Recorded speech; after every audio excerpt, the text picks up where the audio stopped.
संत महात्माओं ने बताई, रामायण में लिखी हुई है कि सतयुग सब योगी विज्ञानी और कर हर ध्यान करें। सतयुग के अंदर यानी सब योगी विज्ञानी थे, ध्यान भजन करने वाले थे, रोज ऊपर जाते थे, शरीर यहाँ पड़ा रह जाता, मालिक के मंडलों में दीदार दर्शन करके फिर वापस शरीर में आ जाते। ऐसी साधना सतयुग के अंदर थी। इंसान की उम्र उस समय 1,00,000 वर्ष की थी, हड्डियों में प्राण थे और मन हाथी के समान बलवान था। जब तक यानी हड्डियां नहीं गलती थी, इंसान के प्राण नहीं निकलते थे। पहले इतिहास बता रहे हैं कि 60-60 हजार वर्ष तक ऋषि मुनियों ने तपस्या की, उनकी चमड़ी गल गई, फिर भी प्राण उनके निकले, दीमक चढ़ गई। ऐसी साधना थी। फिर उसके बाद त्रेता आया प्रेमी। त्रेता के आते ही दशांश रह गया, एकदम यानी 90% खत्म हो गया। 1,00,000 से 10,000 वर्ष की उम्र रह गई त्रेता में। मन घोड़े से, हाथी से घोड़े के समान रह गया और यानी प्राण खून में आ गए। और साधना त्रेता की रामायण में लिखी है, त्रेता विविध यज्ञ नर करही और प्रभु समर्प करमो भवो तरही। यानी भगवान के सामने यानी यज्ञ की प्रधानता थी प्रेमियों, यानी त्रेता के अंदर। लेकिन यज्ञ में सामग्री की आहुति नहीं दी जाती थी, यज्ञ में अपने कर्मों की आहुति दी जाती थी। जब कर्म विहीन हो जाता नर तो उसकी मुक्ति हो जाती। ये साधना की त्रेता की। लेकिन हम तुमने तो ये समझ लिया कि सामग्री में घी, चावल और यानी तुम्हारे तिल और ना जाने क्या क्या चीज, धूप वगैरह डालो और यज्ञ में होम करो, जीव की मुक्ति। हर संत महात्मा कहते हैं कि कर्म जो जो करेगा तू वही फिर भोगना पड़ेगा। रामायण में लिखा हुआ है कि कर्म प्रधान विश्व रखा और जो जस करे सो तत्फल। कर्म की प्रधानता है। रात दिन तुम यज्ञ में सामग्री होमते रहो, जब तक कर्मों में यानी सुधार नहीं लाएंगे तो कैसे मुक्ति होगी। तो उस समय साधना यानी यज्ञ की प्रधानता थी। सारे कर्मों की आहुति यज्ञ में दे देते, सब कर्मों का होम कर देते। कर्म विहीन जब जीवात्मा हो जाती तो उसकी मुक्ति हो जाती। उसके बाद द्वापर आया प्रेमी, फिर दशांश रह गया। सतयुग में 1,00,000 वर्ष, त्रेता में 10,000 वर्ष, द्वापर में इंसान की उम्र 1,000। सतयुग में यानी जीव के प्राण हड्डियों में, त्रेता में प्राण खून में आ गए और अब द्वापर में प्राण चमड़ी में आ गए, त्वचा में आ गए। और उस समय सतयुग में मन हाथी के समान बलवान, फिर यानी त्रेता में घोड़े के समान और द्वापर में बकरे के समान मन बलवान।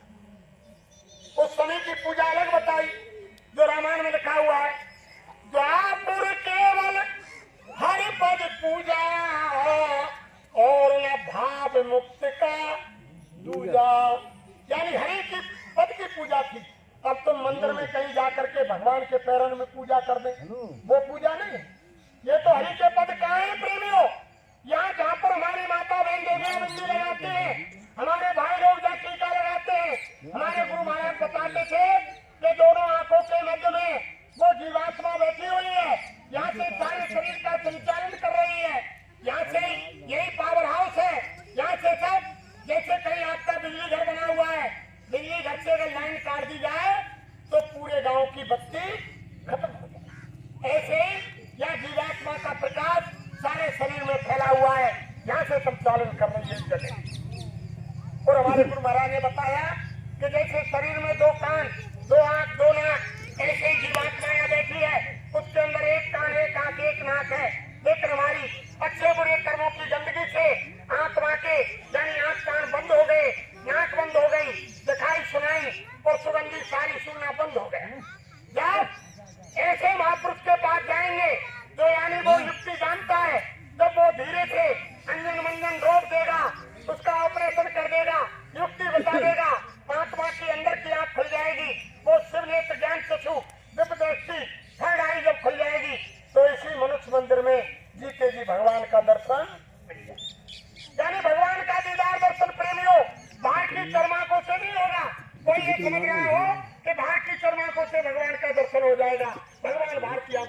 दिखाई नहीं।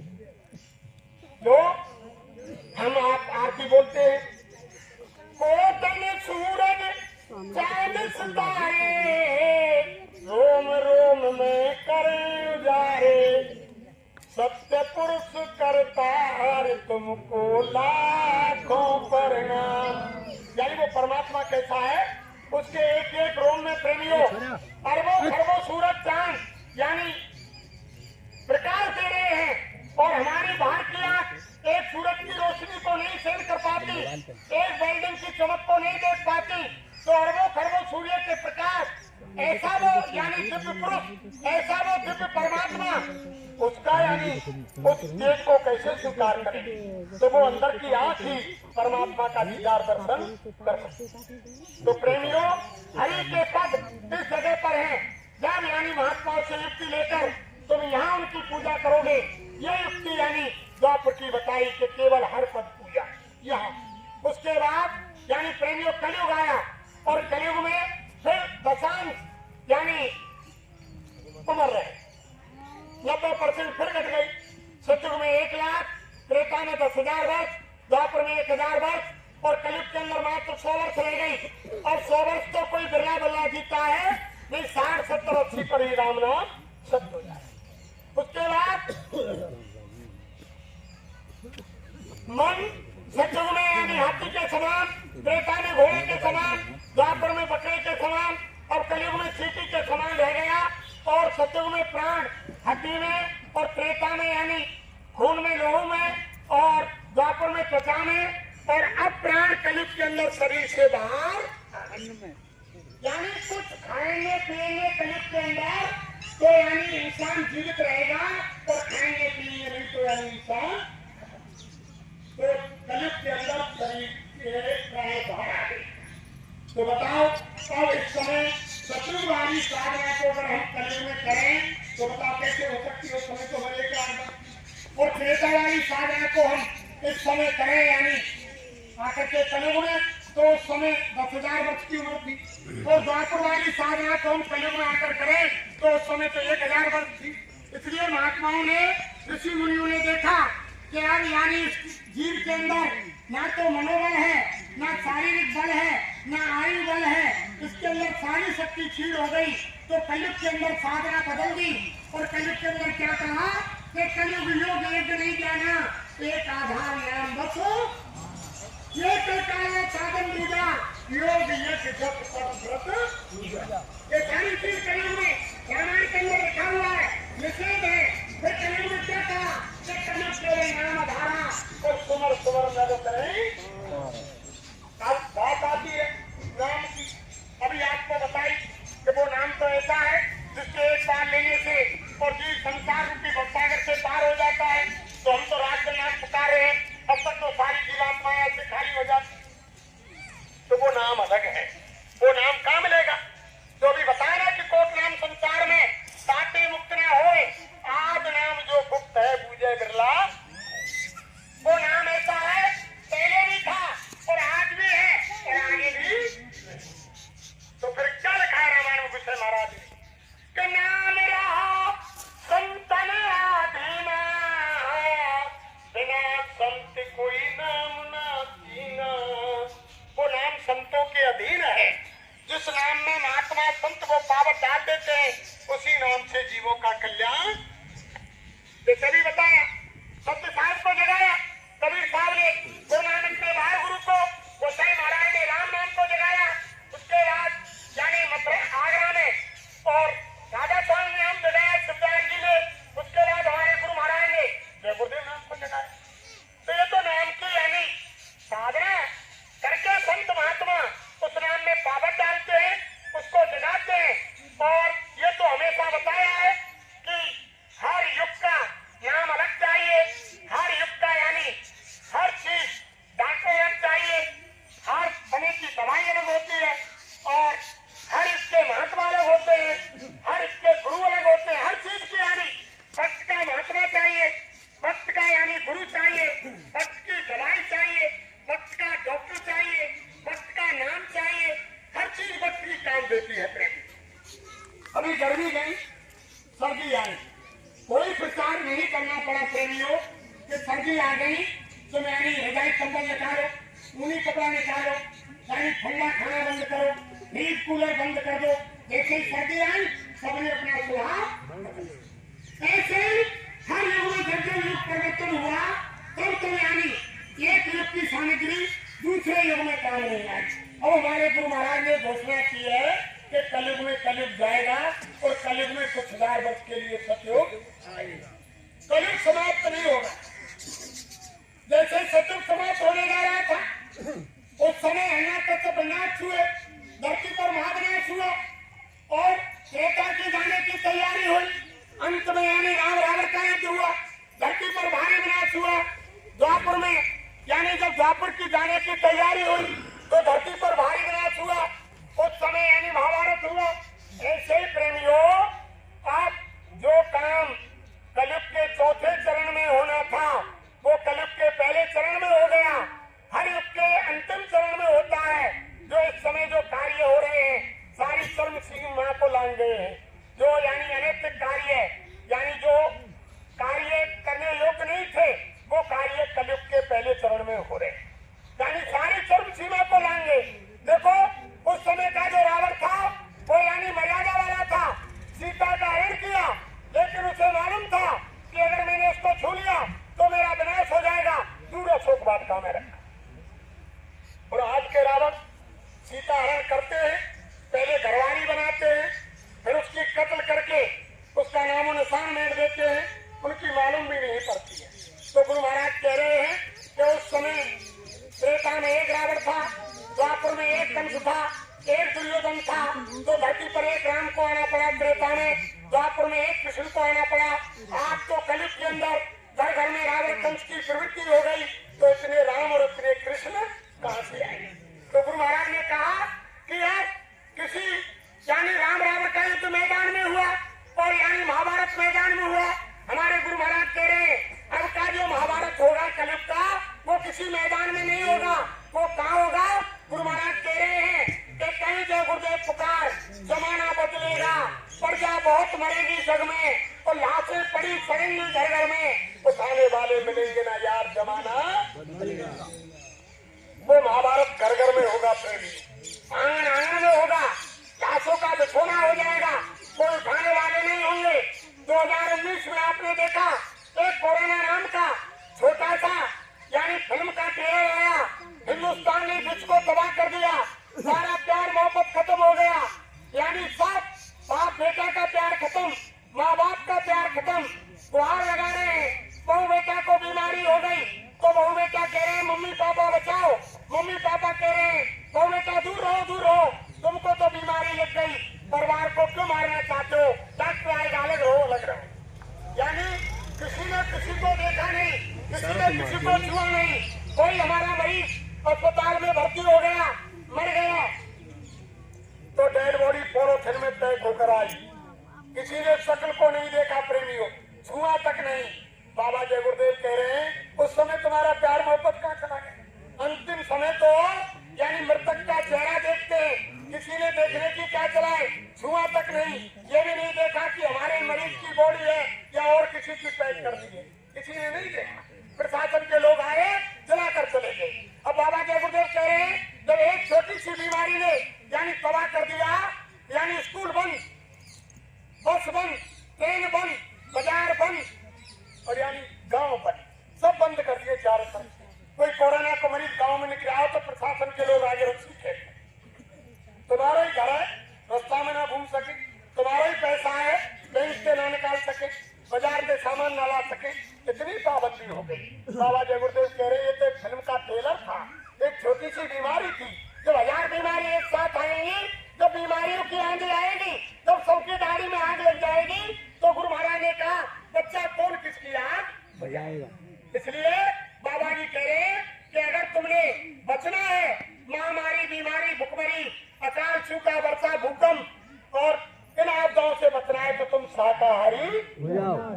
अगर तुम शाकाहारी नहीं हुए और तुमने तुम्हारे शरीर के अंदर जानवरों के बेमेल खून को मिला लिया और तुम्हारे अंदर असाध्य बीमारियां हो जाएंगी, तुम अस्पताल जाओगे, अस्पताल में तुम्हारी बीमारी को देखकर डॉक्टर हाथ खड़ा कर देंगे और अस्पताल छोड़कर भाग जाएंगे, 1 रुपए की दवा 100 रुपए में नहीं मिलेगी, और उस समय तुम घर में बैठ कर आकर रोगे।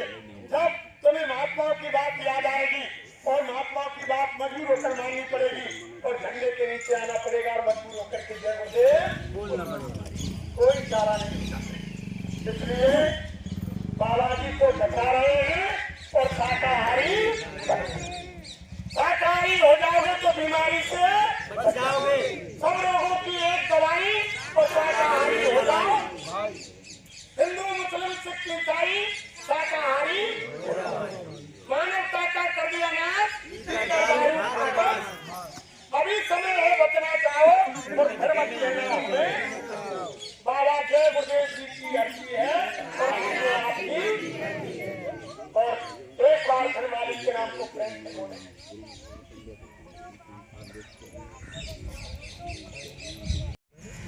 सब महात्माओं ने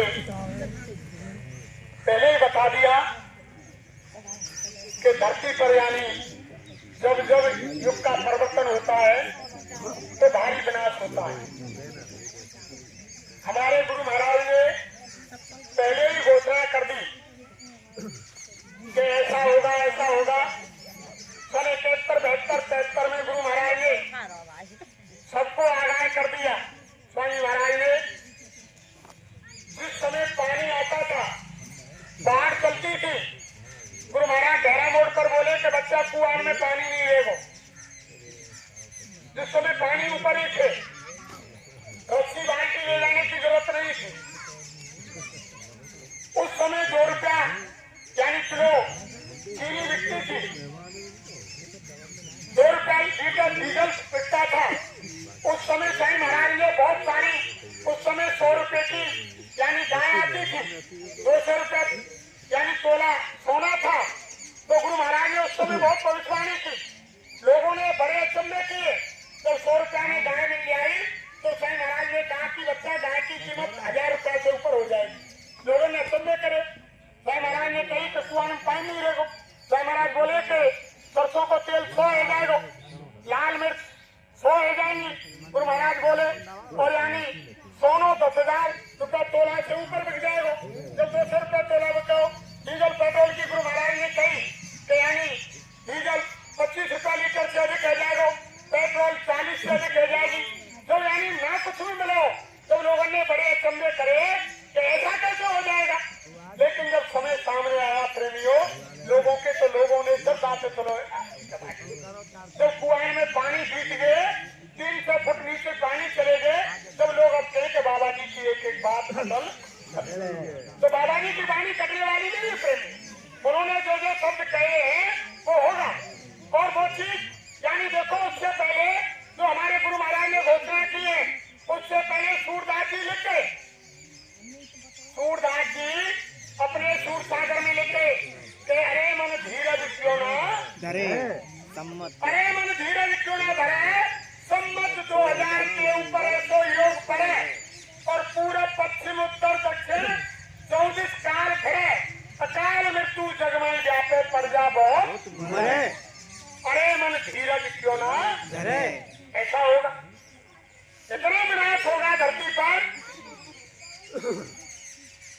और वो भाई महाराज बोले कि आपके दिल दिमाग में नहीं, ऐसा परिवर्तन होगा कि रात को खा पी कर सोएंगे जब कुछ, और जब सुबह जगेंगे जब कुछ। गांव के गांव साफ, घर ही नहीं है, यानी परिवार वाले ही नहीं है। जगेंगे जब देखेंगे कि हमारे भाई बंद कहेंगे, इनको तो मकान ही ना, इनको तो घर ही ना। यानी ऐसा विनाश होगा धरती पर। वो यानी काल भगवान, वो कुदरत मां, वो भगवान यानी डंडा लेकर तैयार खड़ा हुआ है प्रेमियों। हमारे तुम्हारे कर्मों की वो सजा देना चाहता है। वो तो महात्मा रोके हुए हैं। वो तो अगर उनकी बात को तुमने नहीं माना तो 3 मिनट में सबकी अकल ठिकाने लगेगा। गुरु महाराज क्या बोले, वो कुदरत इधर से डंडा घुमाएगी और इधर से डंडा घुमाएगी और 3 मिनट में सबकी अकल ठिकाने। आपने नहीं सुना, बहुत समय पहले बुजुर्ग कच्छ में जब वो भूकंप आया, 20-20 मंजिली बिल्डिंगें, टीवी अखबार रेडियो में जब तुमने देखा होगा, 20-20 मंजिली बिल्डिंगें धराशायी हो गई। जो शेड थे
सुना रामायण में कि सत्य सब योगी विज्ञानी, जब कचरे की सफाई हो जाएगी तभी तो धरा पर सत्य जाएगा।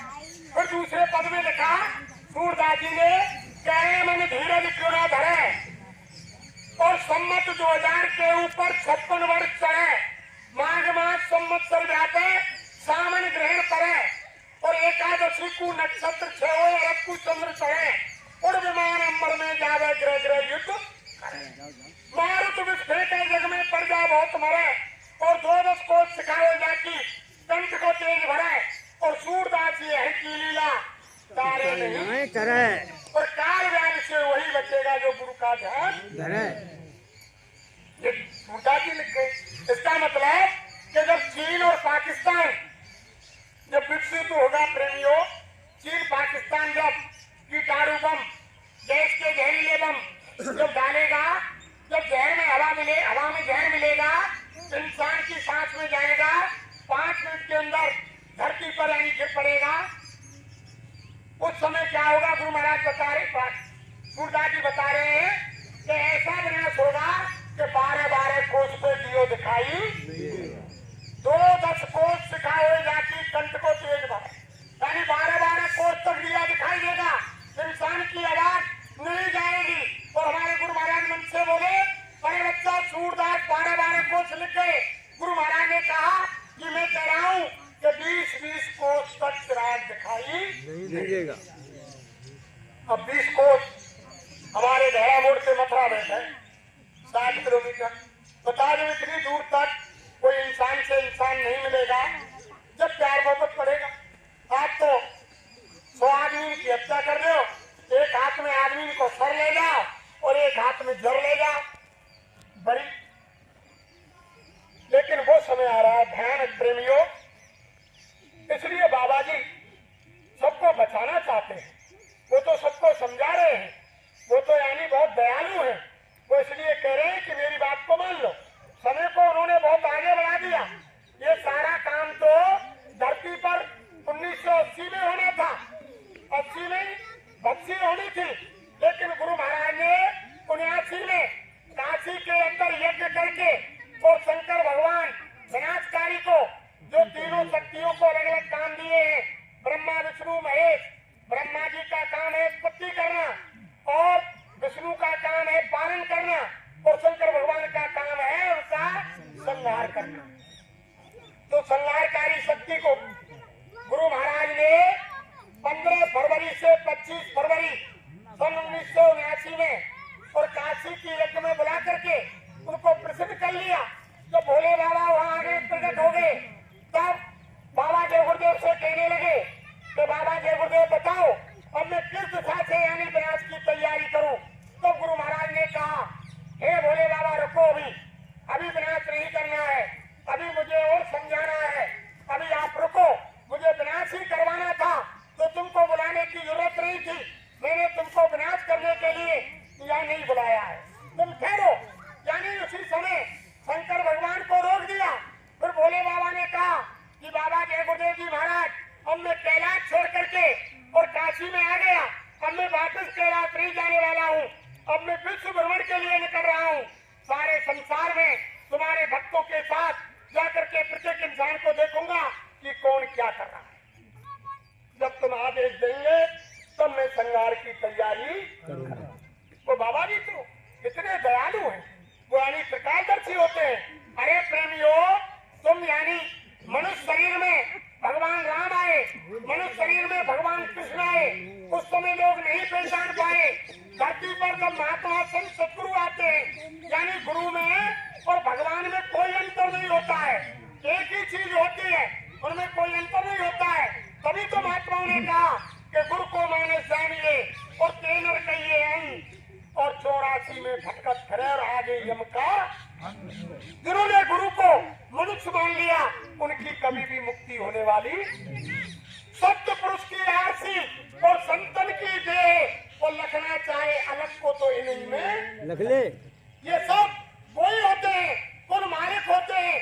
जैसे बिजली का तार जा रहा है और अनजान भाई से कहा जाए इस पर रबड़ चढ़ी हुई है, अनजान भाई से कहा जाए कि इसमें करंट जा रहा है, यहाँ के इसमें पावर है। अब अनजान जब उसको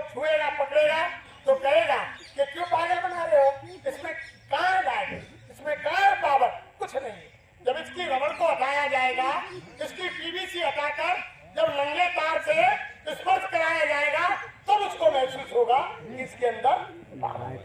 इसलिए सदा सत्पुरुष संसार में नर तन धर के आते हैं क्या, मगर दुनिया वाले कवियों ने स्वयं आते हैं।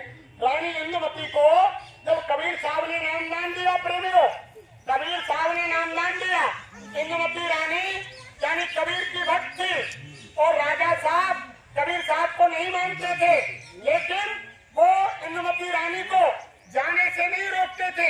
जब जब कबीर के सत्संग में वो इंदुमती रानी जाती, कभी उनके यानी पति राजा साहब ने रानी को नहीं रोका। यानी वो यानी रानी पर बहुत विश्वास करते थे, लेकिन कबीर साहब की बात नहीं मानते थे।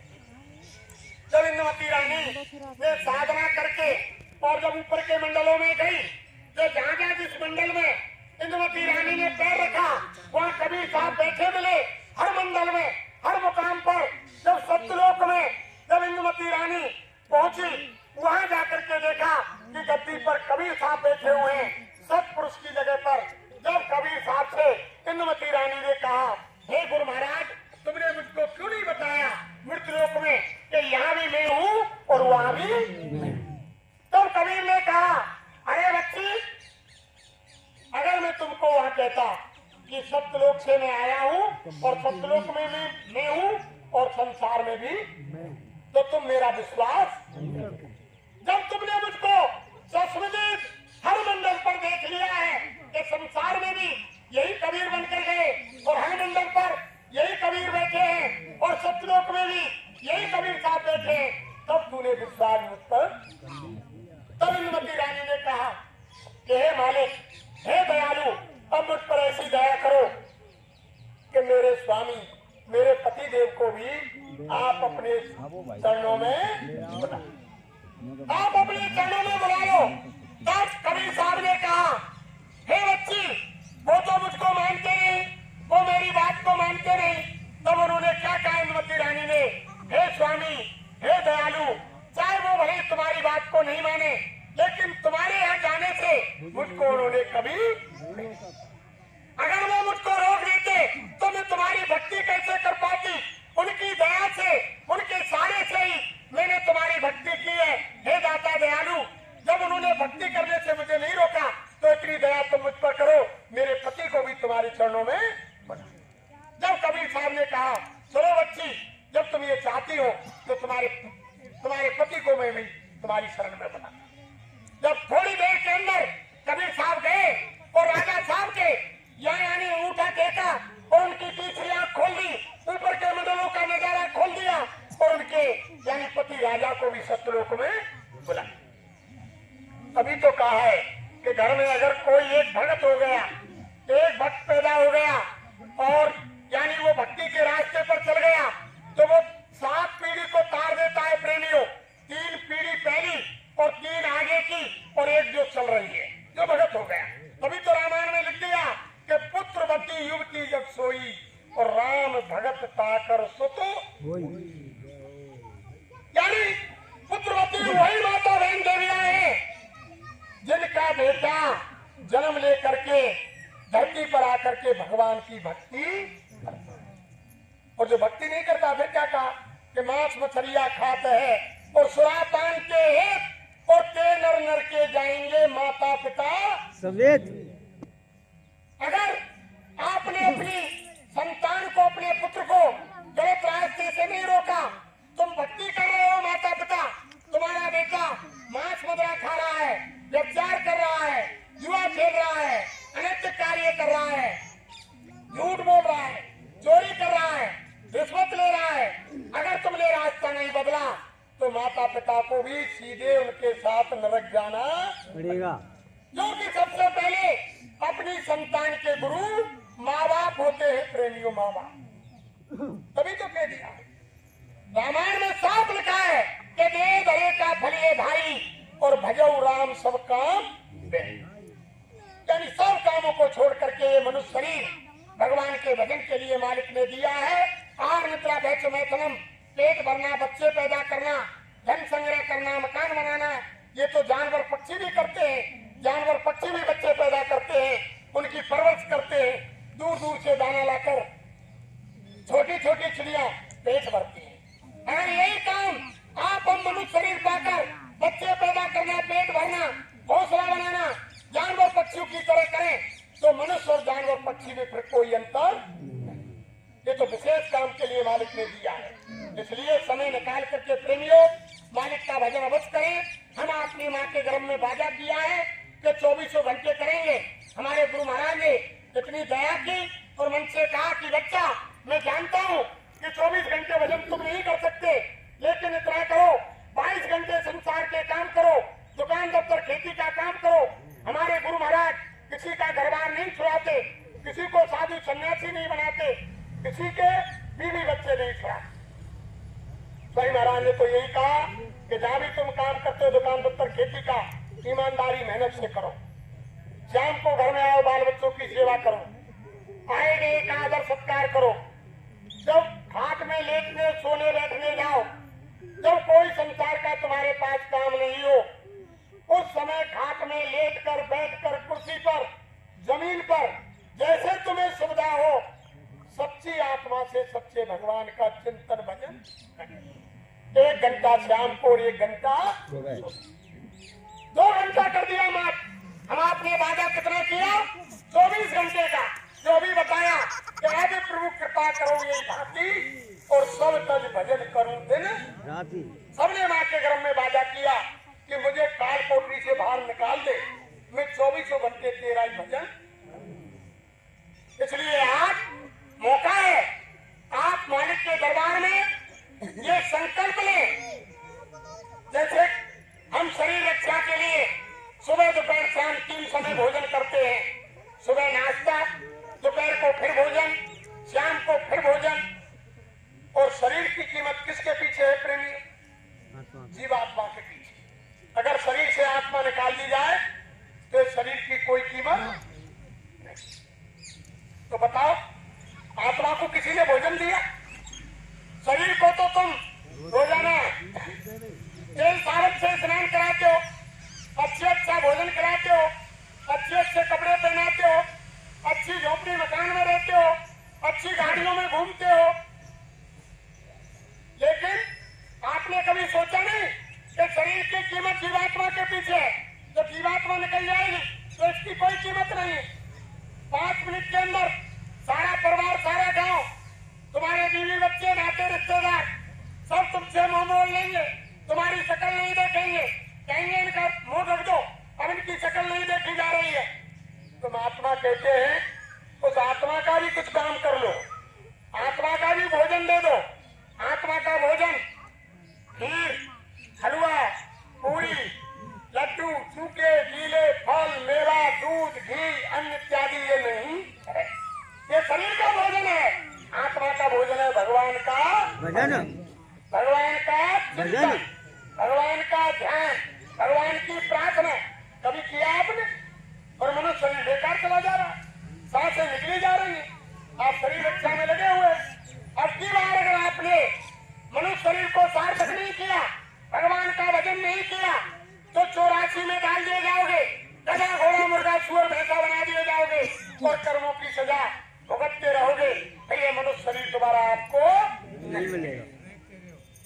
ये गोल्डन चांस है, ये सुनहरा मौका है, अब भी समय है, अब भी गई जो गई, रही सही में अपना काम बना लो। ये काम तो यानी जवानी का है, जो महात्माओं ने कहा कि कर ले कुछ बात जवानी में, इस 2 दिन की जिंदगानी में मेहमान जवानी जाती है, फिर लौट कभी नहीं आती है। रे मूल से मत खो देना किससे और कहानी में, कुछ कर ले काट जवानी में इस 2 दिन की जिंदगानी। बड़े भाग से नर्तन पाई है, सौभाग्य जवानी आई है, भगवान इसी में मिलते हैं, क्या ढूंढे पत्थर और पानी में। कुछ कर ले काट जवानी में इस 2 दिन की या तो खोज प्रभु की कर, वो मिल जाए तो हो जाए निडर, लेकिन वो भी बिना गुरु मिलते नहीं, सब धर्म कहे निजवानी में। कुछ कर ले काट जवानी में इस 2 दिन की बिना गुरु के वो भगवान नहीं मिले। जब तक रास्ता नहीं बताएंगे गुरु तब तक कैसे मिल जाए? नहीं मिलेंगे। भगवान ने तो भी गुरु बनाए, राम ने भी गुरु बनाया, कृष्ण ने भी गुरु बनाया, जिनकी हम तमाम सबकी पूजा आप करते हैं, जिनको भगवान मानते हैं, सबने गुरु के आदेश का पालन किया। रामायण में लिखा हुआ है, प्रातः काल उठ कर रघुनाथा, मात पिता गुरु नावई माता। सबसे पहले भगवान उठ करके माता पिता को और गुरु को प्रणाम करते थे, तब और कोई कार्य करते थे। सारी चीज हम भगवान को मानते हैं। आप हम यानी भगवान राम को, कृष्ण को, देवी को, दुर्गा को, हनुमान को, भैरव भूमिया सबको मानते हैं कि भगवान है, लेकिन जो भगवान कह रहे हैं उस बात को नहीं मानते हैं। हम आप रामायण, गीता, भागवत, वेद, कुरान, पुराण, बाइबल सबको मानते हैं कि हमारे धर्म ग्रंथ हैं, उनको मानते हैं, लेकिन जो रामायण कह रही है, हमारे धर्म शास्त्र कह रहे हैं, उस बात को नहीं मानते। उनने तो माने कि पूजनीय है, लेकिन जो बात कहे, अरे भाई तुम राम की बातें मान जाओ, रामू शाकाहारी है, कृष्णु शाकाहारी है, राम जंगल चले गए, बताओ कब उनने यानी मांस खाया, किसी जानवर को सताया? 14 बरस जंगल में राम रहे, इतिहास में कभी देखा कि उन्होंने मांस खाया, किसी जानवर को सताया? भगवान कृष्ण उन्होंने कभी मांस खाया? उन्होंने तो घी, दूध, मक्खन खाया। अरे उनसे पहले आप देखो, महाराणा प्रताप को आपने देखा होगा, जिस समय वो लड़ाई में हार गए, जंगल में घास की रोटी महाराणा प्रताप ने बनाई और उसको भी जंगल का बिलाव लेकर चला गया। बड़ी आत्मा में दुख हुआ, लेकिन महाराणा प्रताप ने कभी भी किसी जानवर को सताया, किसी जीव की हिंसा की, अपने भोजन के लिए, अपनी औलाद के लिए, जिनका आज इतिहास के अंदर नाम अमर है। महाराणा प्रताप ने घास की रोटी खाई, लेकिन किसी जीव की हिंसा। कैसा देश है, ऋषि मुनि महात्माओं की भूमि है, हम ऋषियों की संतान है। जब ऋषि महात्मा ये कह रहे हैं, भगवान कह रहे हैं वो शाकाहारी थे, तो आप क्यों नहीं शाकाहारी होते हो? जो मांस मछली अंडे शराब का सेवन करते हो, जो भगवान का भजन नहीं करते हो? अरे प्रेमियों देखो, अगर आपने कोई गुरु बना रखा है तो उसके बताए हुए मंत्र से करो। जिस देवी एकता भगवान को मानते हो उससे करो। और अगर आप हमारी बात को सुनना चाहते हो, गुरु महाराज की बात को मानना चाहते हो, तो गुरु महाराज की बात मान लो। आज से आप शाम को जाकर के खाट में माला ले लेना, माला नहीं है तो वैसे ही शब्द डाल के बैठ जाना, आंख बंद करके कुर्सी पर, खाट पर बैठा नहीं जाता, रजाई ओढ़ कर लेट जाना और सच्ची आत्मा से सच्चे मालिक का नाम, कलयुग का जीता जागता नाम, कलयुग का जगाया हुआ नाम, जय गुरुदेव, जय गुरुदेव, जय गुरुदेव, साईं महाराज की तस्वीर का स्मरण करना, जो उनकी शकल है। आप 10 मिनट, 20 मिनट, आध घंटा करके देखना है, 10-20 दिन लगातार आप करोगे सच्ची आत्मा से, तो यही बाबा जी तुम्हारे सिराने आकर खड़े नहीं हो जाए तो बाबा जी को बाबा जी। ये पागल नहीं है, ये पागल नहीं है जो अपनी गाड़ियों में डीजल पेट्रोल फूंक कर, दुकान दफ्तर, खेती का काम छोड़ करके ये घूम रहे हैं। कोई बड़ी चीज उनको दुनिया से मिल रही है प्रेमियों। हमारी कोई भैंस चोरी नहीं गई जो आज ढूंढ गया है वहां पथरोरा में, कि हम कोई आपसे वोट मांगने नहीं आए, कोई नोट मांगने नहीं आए हम आपसे। हम तो मालिक का संदेश कि आप भाई बहनों का बचाव हो जाए इसलिए आए। हमारा कोई आपसे लोग नहीं, हम हमारे गुरु का संदेश आपको सुनाने के लिए आए। इसलिए आप विश्वास करो, सच्ची आत्मा से करके तो देखो, कोई आपका पैसा खर्च थोड़े होता है। अगर आपको कोई काम नहीं बने छोड़ देना, अरे करके तो देखो। इसमें जो बैठे हमारे गुरु भाई बहन, सबके पास दुकान, दफ्तर, खेती, नौकरी है, इनके बीवी बच्चे हैं, परिवार है, सब हर जगह काम करते हैं, कोई निठल्ला नहीं है, लेकिन गुरु का आदेश आ जाता है तब ये घर से निकल करके।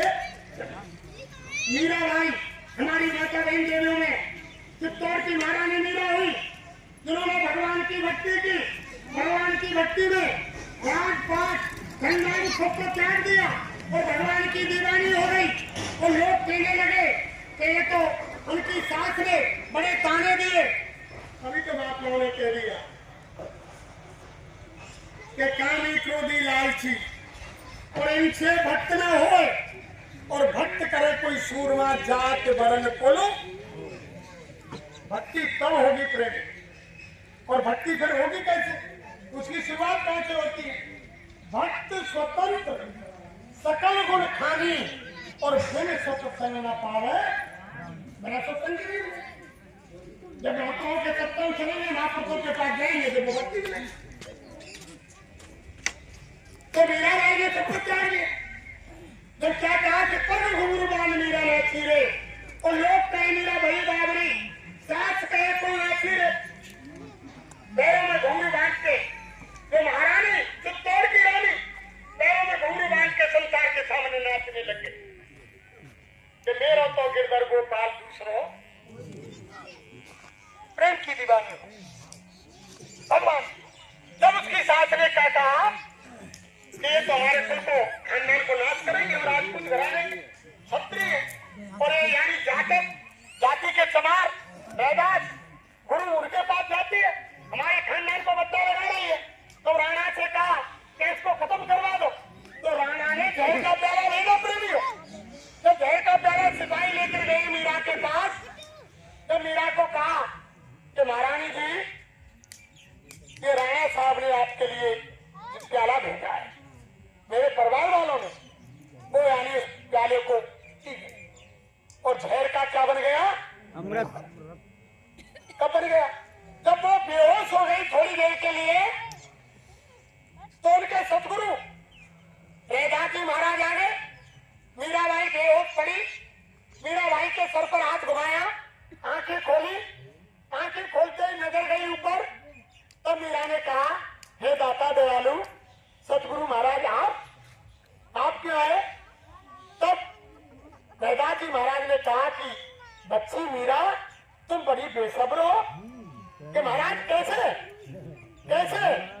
कि बच्ची मीरा, जिस दिन तुम भोजन करती, कुछ भी ग्रहण करती, सबसे पहले मुझको भोग लगाती, आज तुमने मुझको भोग क्यों नहीं लगाया? वेदांत महाराज ने कहा कि आज तुमने मुझको भोग क्यों नहीं लगाया? क्यों नहीं लगाया? तब मीरा ने कहा कि सतगुरु, हे मेरे स्वामी, हे दाता दयालु, मैंने इसलिए नहीं लगाया कि ये जहर था, मेरे मालिक को जहर का भोग में कैसे लगा। तो सतगुरु रैदास ने कहा कि बच्चे, तुमने तो मुझको नहीं बुलाया, लेकिन मैं जान रहा था अंदर में कि मेरे भक्त पर संकट है, जहर दिया जा रहा है। मैं तुम्हारे कंठ पर आकर बैठ गया, सारे जहर को मैं मात्र एक दो बूंद तुम्हारे अंदर गई बच्ची, उससे तुम दुनिया को दिखाने को बेहोश ऐसे होते हैं। भक्ति करके तो देखो, तुम्हारा इतिहास के पन्नों में अगर नाम आगे नहीं आ जाए, लेकिन भक्ति ऐसी नहीं छलकपटी कि स्नान किया, नहाए धोए, फूल पत्ती लाई, आरती घुमाई और भक्ति होगी। क्या होती है? यानी ये हमारी भागवत बता रही है प्रेमियों। भागवत क्या कह रही है सुनो। भागवत की आरती में तुम क्या बोलते हो? रोजाना घर में यानी ओम जय जगदीश की आरती में क्या बोलते हो? क्यों नहीं समझते हो? ओम जय जगदीश की रात दिन तुम बोलते हो, विषय विकार मिटाओ, पाप हरो देवा, स्वामी पाप हरो देवा, श्रद्धा भक्ति बढ़ाओ, संतन की सेवा, ओम जय जगदीश हरे। तुम यही प्रार्थना करते हो मंदिर में, घर में कि हे भगवान, हे देवी माँ, हे हनुमान जी महाराज, हमारे विषय विकारों को मिटाओ, पापों का हरण करो और हमारे अंदर इतनी श्रद्धा भक्ति पैदा करो कि हम संतों के पास जाएं, उनसे रास्ता में आत्मा का कल्याण करें। ये भागवत कह रही है। लेकिन हम तुम न रामायण की एक चौपाई को पढ़ते हैं, न भागवत की मानते हैं, न यानी भगवान की मानते हैं। हम तो तुम उनको एक स्वार्थ में आकर के पढ़ देते हैं, समझते हैं। यही भागवत कह रही है। भागवत चरणामृत लीजे, आरती सब मिलकर कीजे। भागवत चरणामृत लीजे, आरती सब मिलकर कीजे। ये पे चढ़े भक्त को रंग, ये पे चढ़े भक्त को रंग, मिले जब संतन को सत्संग, मिले जब सत्संग को सत्संग। जन्म बिरथा मत कीजे, आरती सब मिलकर कीजे। भागवत चरणामृत लीजे, यही हमारी भागवत कह रही है कि ये पे चढ़े भक्त को रंग मिले जब संतन को। जब महापुरुषों के सामने जाएंगे उनके वचन मिलेंगे तभी तो रामायण में लिख दिया। यानी भगवान माफ नहीं करता है प्रेमियों। उन्होंने तो साफ रामायण में लिखा है कि काल रूप में तिनकर भ्राता शुभ और अशुभ कर्म फल। मैं कालों का काल हूँ, जो अच्छा बुरा कर्म करता है उसका फल देता हूँ। यही गीता में लिख दिया भगवान कृष्ण ने कि कर्म करेगा बंदे, फल की इच्छा मत करना इंसान, और जैसा कर्म करेगा वैसा फल देगा। ये गीता का ज्ञान।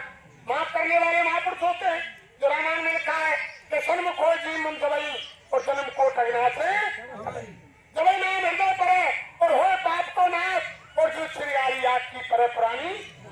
ये महापुरुषों के वचन, उनका दिया हुआ मंत्र, उनका दिया हुआ नामदान, उनका दिया हुआ गुरमंत्र जब हृदय में पड़ता है तो जैसे गली घास का ढेर एक माचिस की तीली एक आग की चिंगारी से एक मुट्ठी राख हो जाती है, ऐसे महापुरुषों के वचनों से जीव के जन्म जन्मांतरों के कर्म जल करके भस्म हो जाते। सारे काम महापुरुषों के पास हो। तभी तो कह दिया है कि 3 लोक 9 खंड में गुरु से बड़ा न कोई, और करता करे न कर सके गुरु करे सो वो करेंगे जो। तभी तो सेजवाई ने लिख दिया, हमारी माता बहन देवियों में सेजवाई हुई, उन्होंने अपने यानी पद में गाया कि राम तजू पर गुर ना विचारू, गुर के समर को नाने हारू, हर ने मोते आप छुपाए और गुर ने वो को भेद बतायो। सारी चीज इसलिए प्रेमियों इशारा हो रहा है, समय हो गया। अगर हमसे कहने सुनने में कोई अपशब्द निकला हो और किसी भाई बहन के हृदय में ठेस पहुंची हो तो आज के आंगन के बच्चे हमें माफ करें। और हमने पहले बता दिया कि ना हम कोई संत है, ना महात्मा है, ना हम कोई ज्ञानी है, ना हम कोई विज्ञानी है, ना हम कोई विद्वान है और ना हम कोई वक्ता है। हम तो आप जैसे जिम्मेदार के बच्चे। हम हमारे गुरु महाराज का यानी पापी दूत है, हमारे सब प्रेमी भाई बहन, इनका संदेश आपके बीच में लाए। आपने बड़े प्यार से सुना और आपने अपना अमूल्य समय दिया, और मैं तो आपसे आपके चरणों में अपना मस्तक रख के अपनी यही प्रार्थना करूंगा कि आज से आप मालिक के भजन की तैयारी इसमें ना आना, आज से भजन करें। असली चीज यही है, भजन की दौलत की साथ में जाएगी जो रामायण में तो उमा कहो में अनुभव अपना और सत्य हर भजन जगत सब अपना। यही बात का वचन ने कही कि निज अनुभव में कहूँ खजेसा और बिन हर भजन ना मिटई बिना भगवान के। अगर तुम घर में सुख शांति चाहते हो, लड़ाई झगड़ा नहीं चाहते हो, और यानी बीमारी से बचना चाहते हो, और तुम्हारी आत्मा का कल्याण चाहते हो, लोक परलोक बनाना चाहते हो, शरीर को सार्थक करना चाहते हो, तो भगवान का भजन करना। भजन से ही सारी तकलीफें जाएंगी और कोई दूसरा उपाय। इसलिए आप संकल्प लें और भजन करें, और मालिक के नाम को एक बार सभी भाई बहन जोर से बोले, जिससे इमरान की छाती में जाकर धक्का लगे कि आज ऐसी पावन भूमि में मालिक की चर्चा हो रही है जहाँ यानी भगवान 24 घंटे विराजमान रहते हैं, और जहाँ सारे गांव के लोग और बाहर के आकर के जहाँ नमन करते हैं, ऐसी भूमि पर जहाँ चर्चा हो रही है, जिससे मालिक की छाती में यानी शांति मिले और इमरान की छाती में जाकर धक्का लगे। एक बार जोर से बोले जय